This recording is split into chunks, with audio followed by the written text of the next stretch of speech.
Hello and welcome to another episode of That 60s Recording Podcast, the podcast that has conversations inspired by the golden era of recording. Today's episode is with a producer and engineer who has a studio in Ireland called Analog Catalog, and her name is Julie McLarnon.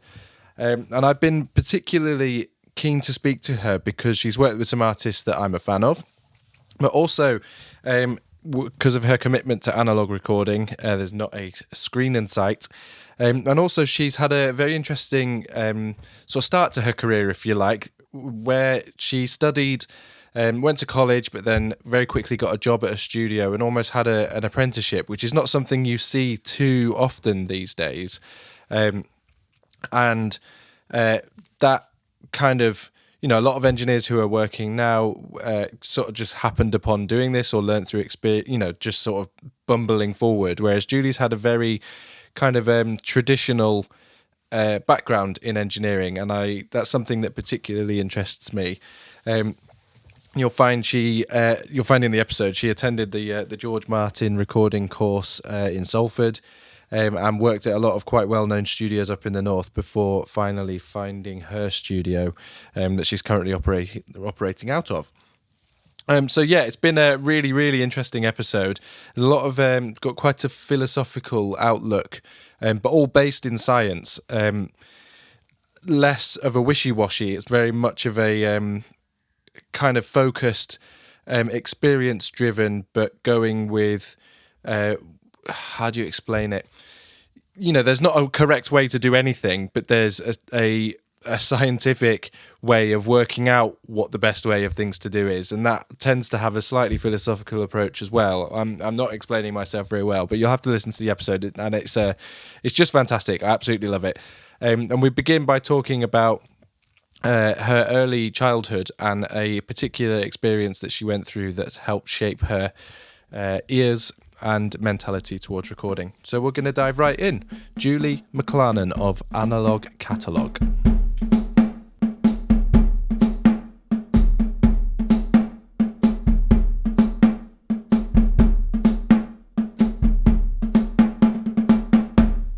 To start off with, perhaps you could talk about your studio now, like where it is physically, kind of what it is, and then we can go back and sort of talk about your journey up until that point.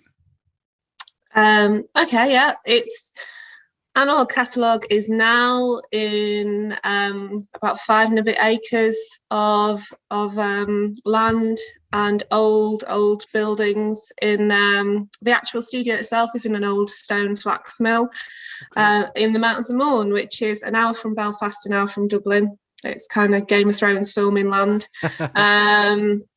And it's beautiful. It wasn't originally there. It was originally built. My control room was built in Manchester by some brilliant studio joiners, one of which has since passed. And so I definitely wasn't walking away from that beautiful control room because it was a flat room and I knew it.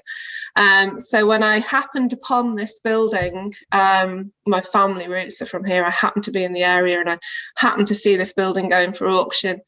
And I came in, it was empty, so I let myself in through an open stable door. Amazing. And measured up, and the distance between the two stone walls was the same distance as my control room back in Manchester. So I decided that was meant to be, because that's the sort of nut job that I am. And through a cheeky offer, much below the asking price for it, and got told, don't be stupid. And then 4 months later, they rang me and said, is that offer still on the table? And I went, yeah.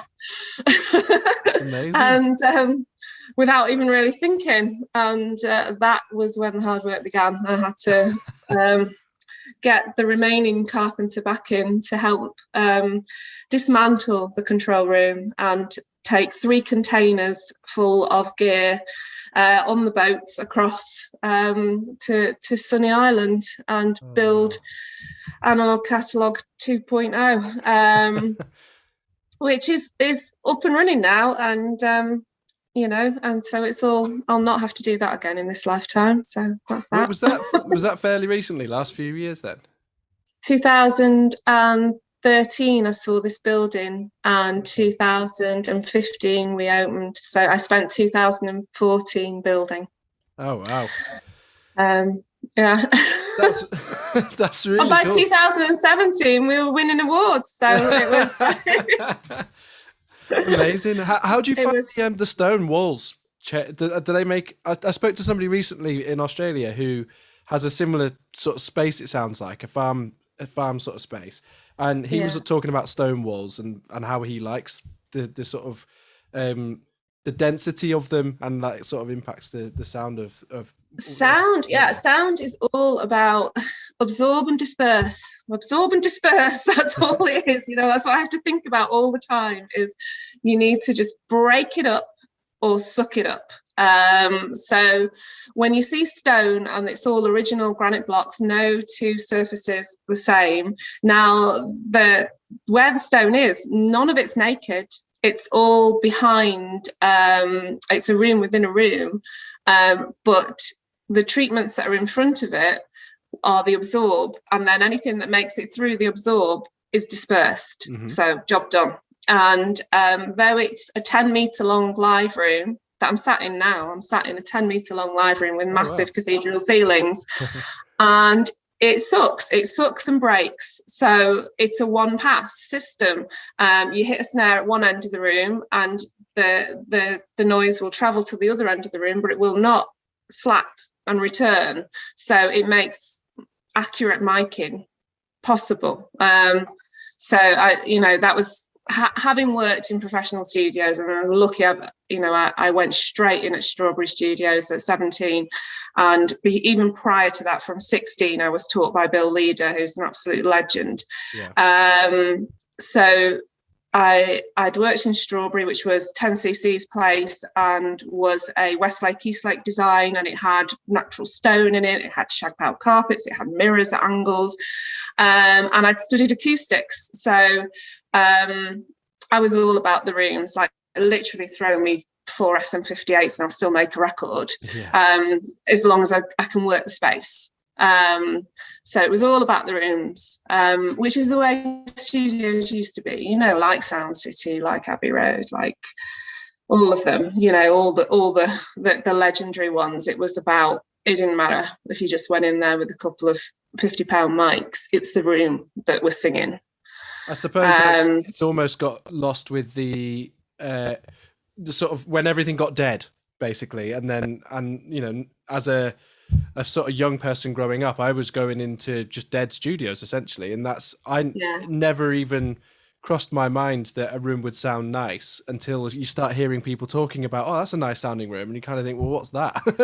But now I'm hearing through this podcast and speaking to people like you, there does seem to be more attention being brought to light about this, and the more old books, or the more books I read of engineers from back then, it was a huge part of it, and they're basically saying exactly what you're saying, which would make sense because you've learned in almost quite a formal way, working in professional studios and going through that rather than sort of having to. I suppose you would have done trial and error as well, but not having to just sort of go, oh, everything just needs to be dead, and then someone showed you. No, I was super lucky. I was guided, all the time. I mean, I was assisting Chris Nagel, Martin Hannett, Brian Eno, like those. So I got to watch people place microphones for years and years and years. And I suppose being a female and not being a particularly in your face kind of person, it took me probably until well into my 30s to sort of go, I can do this, and have people saying very, very good things about the records that I was making before I actually even asked to be credited as a producer on anything. I'd just be like, I can probably record better than a lot of boys, like just let me do it. Was it a case of when you started doing producing and engineering records yourself, it was were you kind of surprised at how much you'd learned by observing for that long? I think when that's what you've grown up with, you don't you don't wrap your head around what other people.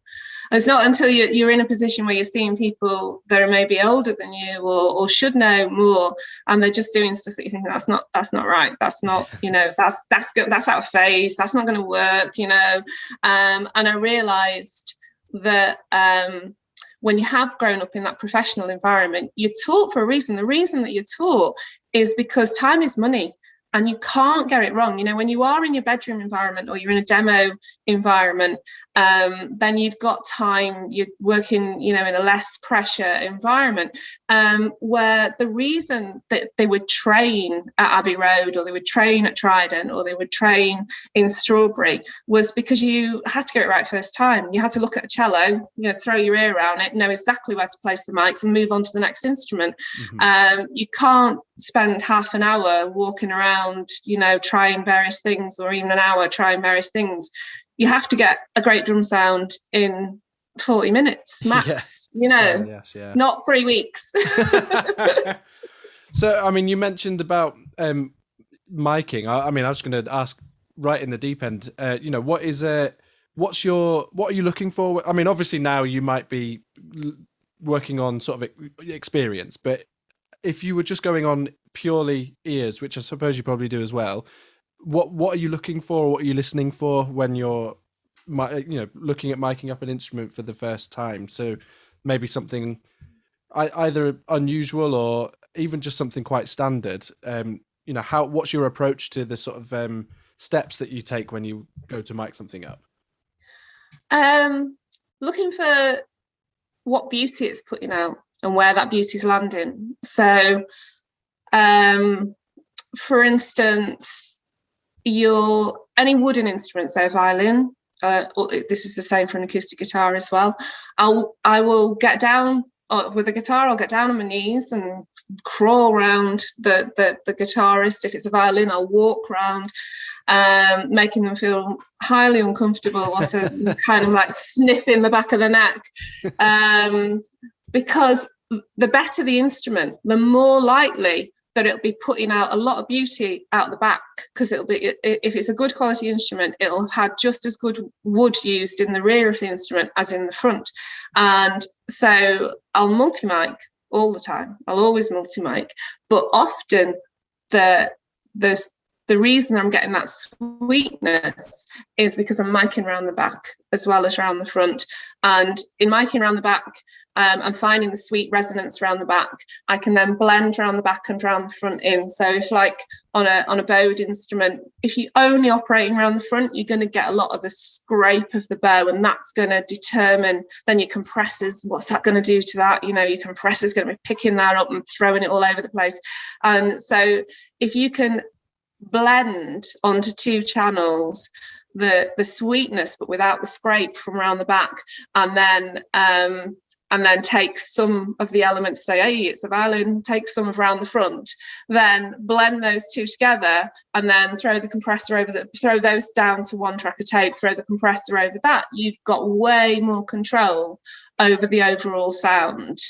And so, then people will pull up your multi-track, because stems everyone else will call them, because there'll be stems, but to me it'll be tape multi-track, and go, what mic did you use? There might be 4 mics on that one track of violin that have been in various points, and 4 sets of EQs, and 4 would be quite over the top. It might be a solo violin, there'll be at least 2, and possibly 3, and 4 sets of EQs and 4 sets of maybe limiters and things that were used and then just put down to one track. So there's no one magic mic that would do that job, but that gives you an overall. It's like, I sort of describe it as like filming something using 3 cameras. So you really get, the listener really feels like they're in the room and they're in various parts of the room with this guy or girl, and they can really have a deep understanding of that sonic, because they're not just getting a 2D picture from one position. Yeah, three-dimensional is exactly what I was about to say. That sounds to me like you're sort of making a 3-dimensional picture, and that was one of the first pieces of advice that resonated with me when I started to do things was thinking of microphones like a camera, and it was nice to hear you say it, because it makes the whole, what you picture a microphone doing, a lot clearer in my mind's eye. And what you're talking about makes lots of sense, because I suppose with particularly acoustic instruments, the resonance is coming from a lot of the back, and the sort of I mean, if with a woodwind instrument, key noises or string noises are coming from the front, whereas it does make sense. Uh-huh. And also, if you're talking about a stringed instrument, an F-hold instrument, a cello, violin, or whatever, it is throwing out, or double bass especially, it is throwing out a big lump out of that F-hole. And if you just pick up your mic and throw it straight into, as I call it, the eye of the storm, then you are going to get a lot of volume, but it's not going to be a true picture of what you would hear if you were in the room with that. And that player is going to think, that's not what I hear when I'm playing this instrument. So if you want to capture it as you would hear it as a listener in the room, or as the player would hear it, you need to not do that. You need to not go straight with a mic straight into the eye of the storm. Look at the eye of the storm, work out where it is, work out what it's hitting, and maybe take a slice of it, but with some other stuff. And then, take some other slices from around and about the place that are sounding nice. And I crawl around with my ear all the time, and sometimes I've got a mic on a double bass that is literally half an inch off the floor, and a good few feet away from the instrument, because it's throwing out of the F-hole, and I'm like, I'll just take that little floor reflection there, that's nice. So I'm using my ear like a cameraman would use their eye to look for pretty things. I'm just looking for pretty sounds with my ear, and then placing something to capture it. I'm placing the right thing as well, using the right mic. I don't know if you've ever read, it was summarized beautifully in that Mixing with Your Mind book, about which I already did. I already split my mics into creamy and crispy. But you have the creamy and crispy thing. It's like, and with wood instruments it would be the same. If you're using, you need to capture some crisp from somewhere, but you need to also make sure you've got plenty of cream. And then if you don't know what else is coming, then you won't bang them both together onto one track. Now, most 99% of your listeners won't be working to tape, so they'll definitely not be bouncing several things and making those choices immediately. Well, I think that's an interesting point, because I mean, how perhaps if you're producing something and sending it off to be mixed by somebody else, how are you approaching the amount of condensing that you're doing in terms of that? Are you just sort of getting a right sound? Or I mean, I suppose to frame the question better, from my point of view, when I'm I record drums for people, so when I condense some mics and I send them those as my preferred option, but then I will send them all individual mics too. And I love the idea of or bouncing it down to I don't know, a stereo drum mix, or even 4 mics, or 4 tracks of, here's a mix that I particularly like. How conscious are you of the other end, basically, is kind of what I'm asking. I have to session plan. It's all decided for me, because I'm only working to 24 track. So I have session planned from the start. In pre-pro, I've session planned who's getting what. In pre-pro, I will ask how many overdubs are the backing vocals, are the percussion, is there, and assigned who's getting what track right early on. So if there's loads of overdubs, we're not having a 10 mic drum kit, we're having 4 mic drum kit. So I give them what I can afford to give them. Fantastic. And that will decide, it will influence the sound as well.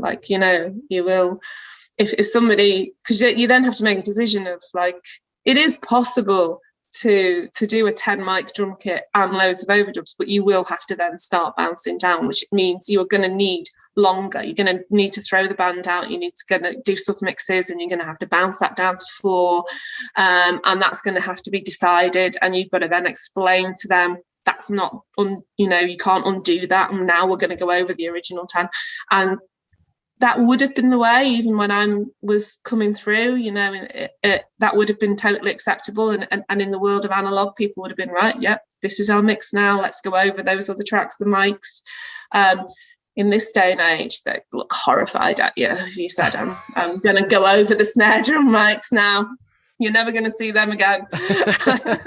So they'd be absolutely horrified. So I tend to just operate within my 24 tracks. So I'll have a look at the style of music, and I will plan out my drum sounds and my other sounds around that. Is there obviously if bands come and work with you, it's based on your experience and reputation, and also they know what they're coming to you for, but is there any explanation perhaps potentially with more like inexperienced bands about that? Do you have to talk to them about what the limitations are and what are their responses? A little bit. I mean, my clientele do tend to be a bit more experienced, and I don't get many young bands that didn't know what they were signing up for, kind of thing. But a little bit, I'm still always mesmerised that even though they know it's going to tape and stuff, that they still don't. This just doesn't. The penny hasn't dropped. Like this, they'll still. And it's a Trident Series 80 with no automation, and nearly every band will still say, "Could you just pull up that last mix and just push that one thing?" And I'm like. That means changing a reel and doing like 4 hours to get back to that last song's mix. Like, that just isn't a push of a button, but they just can't wrap their head around that at all. It is really interesting because it's complete opposite way to the most of the way that, I mean, I grew up working, so I find that quite exciting. There's so much I want to ask you about. I'm trying to work out the best way to approach things. I mean, you mentioned your Trident desk. That must have been a pretty special moment when you bought that desk. Yeah. It was a bit like buying this building as well. It was just one of those phone calls. Mark from Funky Junk, and like we go back a long way, because I remember like when he first started. I was kind of buying in gear for the Winding Studios in the early 90s and stuff. So like I'd known Mark for a long time. And he knew I was after a Trident Series 80. And I got the phone call of like, I'm going to Camden to pull this out of Utopia. I've not seen it yet, but I know the desk. This is what it is. Do you want it? And I was like, yeah, okay.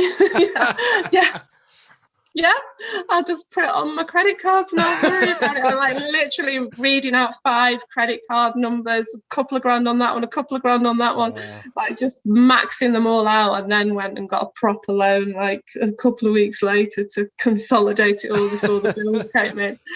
But it was just don't let anyone else have it, it's mine. David Bowie had worked on it, and Roxy Music and Duran, like just don't even think about ringing anyone else. It's sold. That's crazy. I mean, I remember reading, while I was researching for this, you're talking about like T-Rex and those records that you sort of grew up listening to, and that's lots of those records were made on these desks. It's serendipitous, kind of like you were saying about the building that you found. It's sort of like it was meant to be. Indeed. And just yesterday, a crackle came on the main. I mean, it's all modular and it's all made by like Malcolm Toft, so it's made like with proper sized hands. So like I had the master module out yesterday, and I was like looking at it and sort of like I fixed it, the little thing that got in there. But I'm looking at it going, oh, this was made in 1978 by real hands in Trident.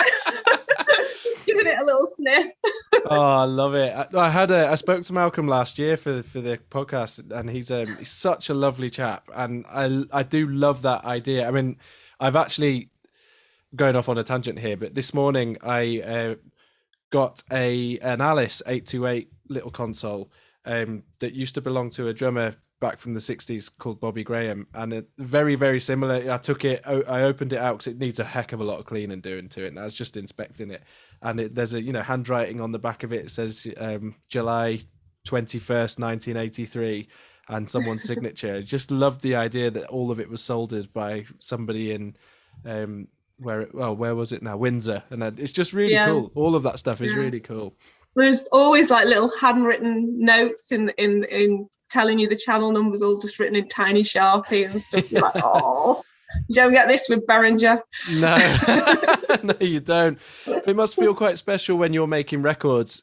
Not only as your specific console made some amazing records before you started making amazing records with it, but it just that knowing that that's a sound that you are so familiar with, and that you're quite, it's your wheelhouse. You're really comfortable there, and now you've ended up recording on a console that you're super comfortable with. Everything it can sort of do, really. It must be quite a nice familiar feeling for you. Oh, absolutely. I was laughing on the session that I had to push last week because luckily they need it done quicker because they're on a good trajectory. They need it sooner. So I was working my backside off on that last week, and one of the girls, it's a girl band, and one of the girls said, my friend said it sounded a bit like David Bowie. I said, and they didn't set out to sound like that. And I was like, well, every record I'm just setting out to make hunky dory, so like I just don't tell the client that, but that's what they're getting. They came for something else, but that's what they're getting. Yeah, everyone leaves with hunky dory, whether they like it or not. Love it. I'm really interested to go back to sort of your journey up. I mean,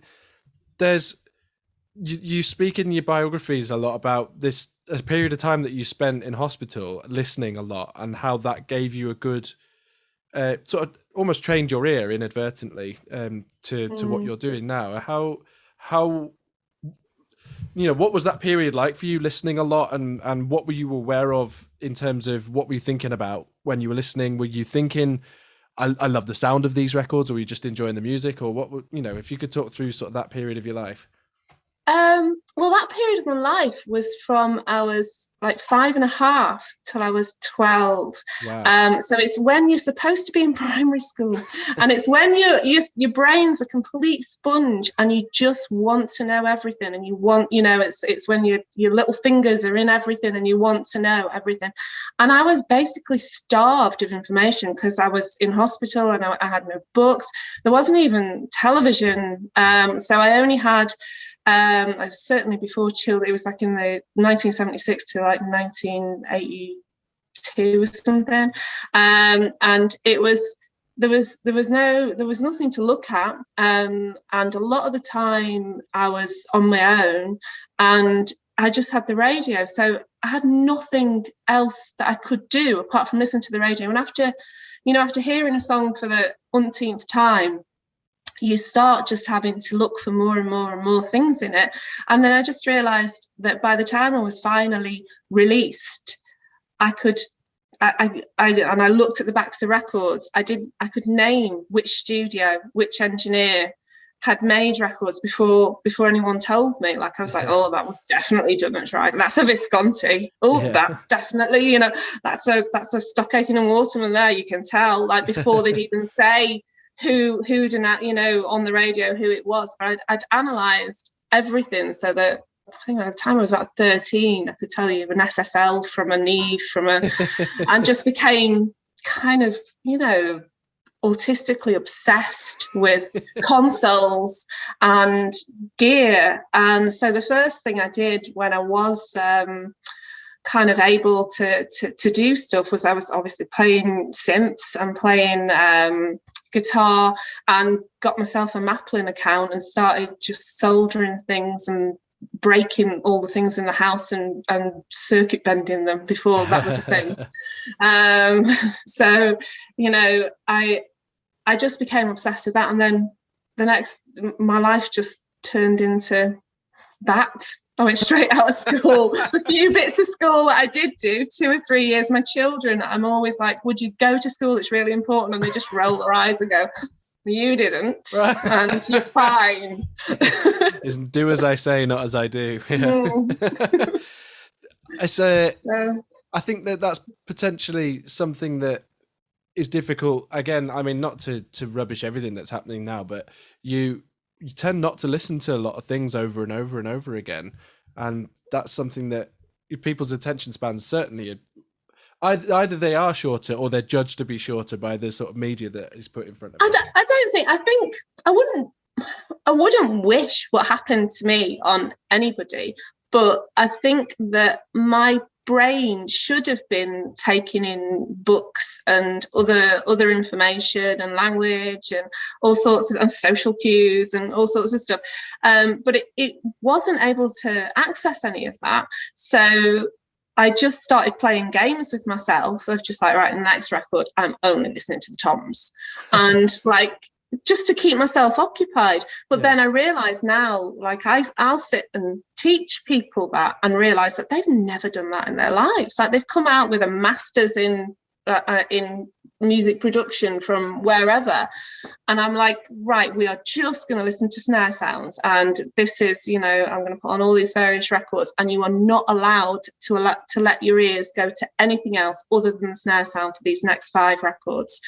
And they're just sat there going, I've never done this. I'm like, that's all I did.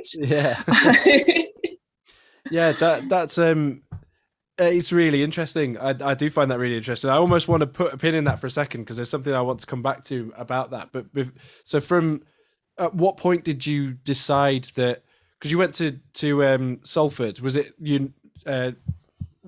Salford College or university? Or it was Salford Polytechnic, so you could go from 16. They upgraded it to a university long after I left. So I can say I went to Salford University. I did not. I went to Salford Poly. And at what point did you decide when did you decide that you kind of wanted to do engineering, or that was something that you wanted to sort of take really seriously? Probably whilst I was still in hospital when I was about 8 or 9. I literally wanted to walk out of the doors of that hospital and go and work at Trident. Oh, wow. That's all I wanted to do. And it wasn't until a few years ago that I found out that they definitely didn't take females. So I was so lucky because I hadn't really realized that I was a girl and that might be an issue in that industry. And Strawberries certainly hadn't had a problem. I was replacing Julia Nagel, and like they'd already had a female assistant engineer at Strawberries, so it wasn't, that wasn't a problem. So I was lucky. I landed on my feet, and I just didn't appreciate it until much later in life that, I kind of thought, oh, I wish I'd been born in London. I wish I could have gone and got a job in Abbey Road or Trident, but they wouldn't have had me. So I'm glad that I did get the chance. That's true. Something I never really thought of. I mean, it's interesting. It wasn't something that I was going to bring up, but I'm a father to 2 girls, and as soon as I found you and did found out everything about what you're doing, I thought, this is incredible. I loathe the fact that nearly everybody I've had on the podcast is male, and I want my girls to listen to this when they're older and listen to this conversation and hopefully lots more conversations, and not even cross their mind that the fact that they're female would have any influence on anything that happens. But it wouldn't. No, absolutely. I mean, it didn't cross mine, because I think probably because my dad was a mechanic and I've been raised in a kind of garage environment, surrounded by males, and I wasn't bothered by that. And I just didn't see it. I didn't see the gender thing until much later in life. That nothing, it didn't hold me back, but I think I was lucky. So I and often sort of over the last few years, people have tried to sort of prod me to sort of say, oh, did it hold you back? it didn't hold me back. The only thing that being a girl in this industry has held us back is we're not as good at fighting for our credits. You know, we're not as loud. We're not as loud in the control room at sort of going, this is my idea. There's a great quote. I think it's from Glyn Johns. I think it's in Selma, where he says that the producer is the loudest man in the room that keeps shouting his idea until everybody takes it on board. And that I laughed when I read that, because I thought, oh, that's why there's so many guys in the industry then, because girls just go, what about this? Okay, never mind. and then think, it would have been a better record if you'd listened, but yeah, that's is a really interesting point. Well, I better I need to get my girl. My girl's are loud as it is. I don't think they'll have any problems saying their ideas. I get told what to do all the time, and the eldest's only 5, but I still get told what to do all the time. What was I did a little bit of research into Bill Leader, and he seemed like he was really interesting in terms of what his approach to recording. I mean, what was your time at college like and learning from Bill? It was really good. The recording side of it, because to make it an actual official qualification, it was the course at that time, because music production or engineering was seen as something that they hadn't passed it basically as a course. So what it was A-level electronics, A-level acoustics, and A-level maths, and then you had optional units that you could go down in the studio, and they were obviously what we were there for, and they were the most important to us. But you could actually not turn up and still absolutely pass, because as long as you did those 3 things that you were there to do in the classroom kind of situation. But yeah, that time they had a 16-track tape machine, and but a flat 1 and 1 inch, and that time was really important. That kind of those first sort of have a listen to, you know, teaching you to walk a drum kit, teaching you to not just think this is where you place a snare drum mic. There isn't a place where you place a snare drum mic. It depends on everything. Firstly, the room. Secondly, the drum. Thirdly, the drummer. Fourthly, the song, you know, but all those factors, there isn't a place. So just being taught that way, which is the correct way, then I think was really, really beneficial. I didn't realise what a legend he was at the time. I think it's the little bit I read was about him recording sort of almost haphazardly with the Revox machine, sort of folky kind of records, which seems quite... In his kitchen. Yeah. And a lot of the stuff... I mean, I've been listening to James Yorkston for a lot of years, and like it's quite folky kind of influenced stuff. So it's almost quite again, it's sort of nice that you learnt from somebody who specialised in that kind of stuff, and you've ended up doing quite similar things. Yeah, and I never intended to. But it's just, I think, a combination of having had that initial teaching from Bill Leader, and my mother was an Irish musician. So I guess it's just something that I found easy to do. But it's kind of funny, the way that I approach folk music, including James Yorkston when I'm with it, is with this kind of like, I don't really like folk, so I'll just make hunky dory if you don't mind. I love it. So that's why it sounds the way it does. Yeah. I love that.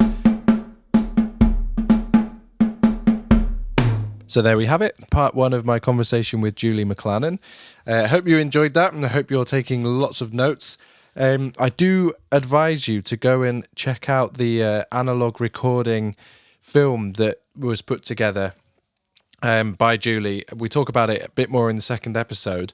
We go and check out her website, Analog Catalogue, or Julie McLarnon. If you Google her website comes up, or they'll be in the show notes of this. And you can watch that. It's about half an hour long, or 25 minutes long, and it's a really beautiful, beautifully shot and beautifully produced film about the process of analog recording, and it really sums up Julie's attitude towards everything. So go and check that out now, and I'll also talk about it again in the second episode, which was coming next week. That just leaves me to remind you that you can get in contact with me at joe@allyouneedisdrums.com, and on that website, allyouneedisdrums.com, you can find out about the isolated drum stems that I do. You can also buy a lovely enamel mug and help support this podcast. Wherever you are in the world, I will ship it to you for absolutely 0 pennies. The mug costs pennies, but the shipping is completely free. I just want you to have a lovely mug. So that's it. That just leaves me to say a huge thank you to Joe Kane for the intro and outro music, to Adam Mallet for the artwork he supplies, and to Rory Hancock for doing all of the legwork surrounding the podcast. And a thank you to you for listening. So I will be back next week with more from Julie McLarnon. Goodbye.